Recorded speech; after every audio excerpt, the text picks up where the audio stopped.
When it comes to the lottery ticket stashes at the wide receiver position, there just ain't as many left this late into the season. The cupboard's bare. We got a new one to look at due to the trade deadline. A.D. Mitchell going to the Jets, a wide receiver with some nice advanced metrics with a lot of upside that you may want to look at, especially in deeper leagues, because the upside is immense with this kid. His situation kind of shady, but the upside is immense. We're going to deep dive that here today, the good, the bad, the ugly, to see whether or not you want him for your fantasy football team. But before we dig in, you need to click that subscribe button right now. We're doing these deep dives every day, as many as possible, so you learn more about these players, their advanced metrics, their situation, so you make your decision for your team. We're deep diving these players every day. On top of that, we're going deeper than anybody else covering the waiver wire, and we're helping you set your lineups by covering all the matchups and every player in those games. Click that button. Stop missing out. Ric Flair's watching. You do not want to disappoint Ric Flair, but he just got traded to the Jets, and it was kind of a quiet deal with his part in this deal because of Sauce Gardner and the 2 first-round picks. A.D. Mitchell, though, drafted in the second round, and a lot of people had him pegged as a first round last year's draft when it comes to his talent, and this is a big time talent. With the Colts, he was in the doghouse. He wasn't getting much opportunity. He had a mishap earlier in the season, and now you're seeing him not get much opportunities. He's with his new team. There could be a spark here. It is late in the season, so the odds are heavily stacked against him, but when you're looking at the waiver wire, you're looking at upside plays, what else can you roll with? And he's killing it in practice right now. He's killing it. He's starting off really good with the Jets. Mitchell, oh, he's a dog, bro. I've been watching bro since he was at Georgia. And then obviously these past couple years at Texas, I got to watch him. We played against him on the Colts last year. So, we got a lot of mutuals. I'm getting to know him, and he's a great dude, and had a hell of a day at practice today. And yeah, man, we all getting to know each other. It's cool, man. I'm excited to have some of these new guys in the room, man. Glenn said he's looking solid. He's winning his battles. He's looking solid on the field. He's looking solid at practice. And the fantasy football community is going ham over him because he's a prospect with a lot of upside. A lot of people are looking him up. A lot of people are picking him up. The 7th most trending wide receiver right now off the waiver wire per sleeper. 7th most. Stock is rising. Remember, this was a big-time recruit out of high school, ranked as the wide receiver 60, 3-star, 4-star range. But what makes him a big-time prospect is big-time schools were after him. Georgia, Arkansas, Auburn, Ole Miss, SEC schools. He showed the flash. He had the size. That's what you're seeing from A.D. Mitchell. We start off at Georgia, and not too bad. But then we end up going to Texas our final year in 2023. 845 yards, 11 touchdowns, come out for the 2024 NFL Draft. He has some good moments on tape.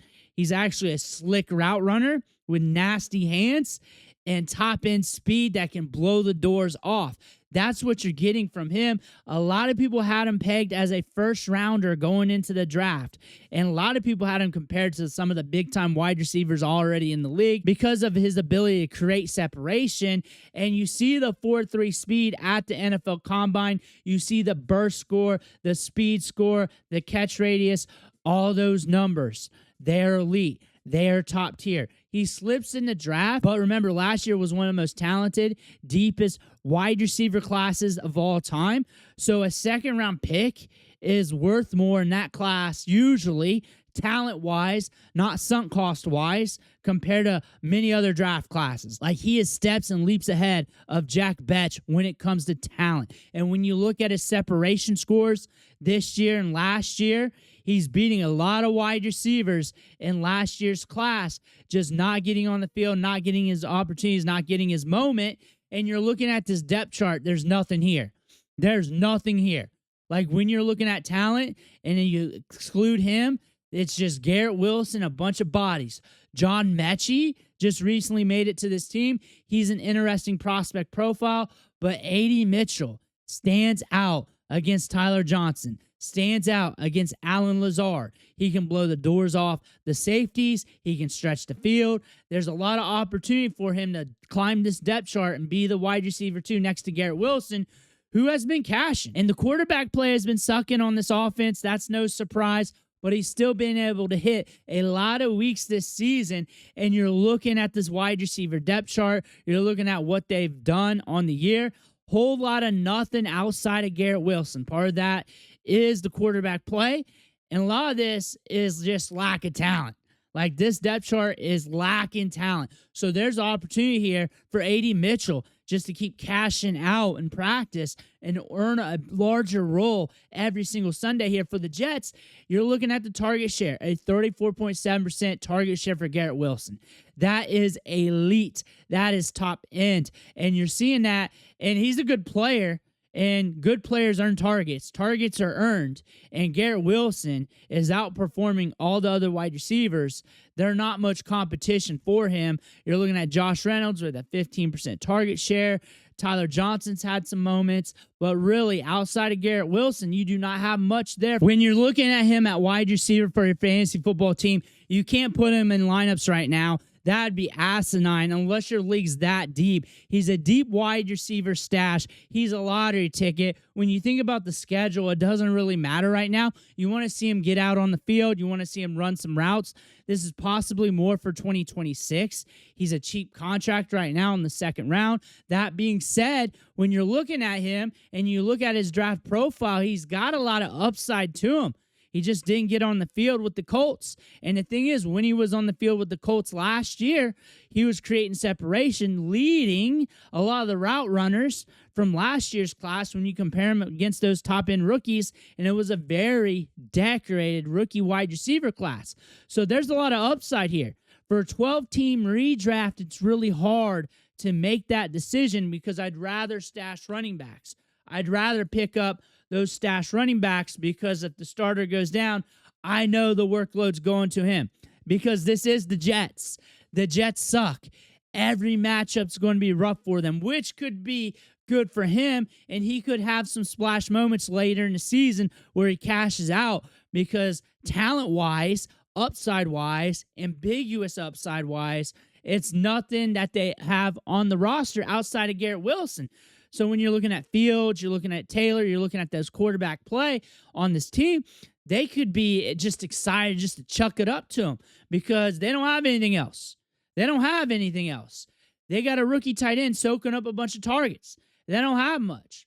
For a traditional 12-team league, when you're looking at A.D. Mitchell, this is a big-time dart throw. I think we're in part of the season where my dart throws are at running back. My dart throws are at running back right now. But if I'm in a deeper league, or if I can swing it somehow, some way, or if I just want to do it to speculate, he does have a lot of upside. He could cash. I think this is more for 2026. A lot of people are searching him up. I think if I'm in a 16-teamer plus, he's rostered. He's got to be rostered due to the upside. He's just a big old mystery box. That's a big gamble that could cash out on any given play. When you're looking at daily fantasy football, when you're looking at prop bets, start watching the route participation rates every single week. If that starts hitting around 70%, you're good to start firing up and start placing some bets on him because he does have that upside to splash deep downfield. He does have the average depth of target. He had that last year. He's a guy that projects to be around 12 to 15 yards on the ADOT. So Deep Ball City will be the name of his game. Let me know what you think, though, in the comments below. I want to hear about that. Make sure you hit that subscribe button on the way out. One thing for watching. Catch you on the next video.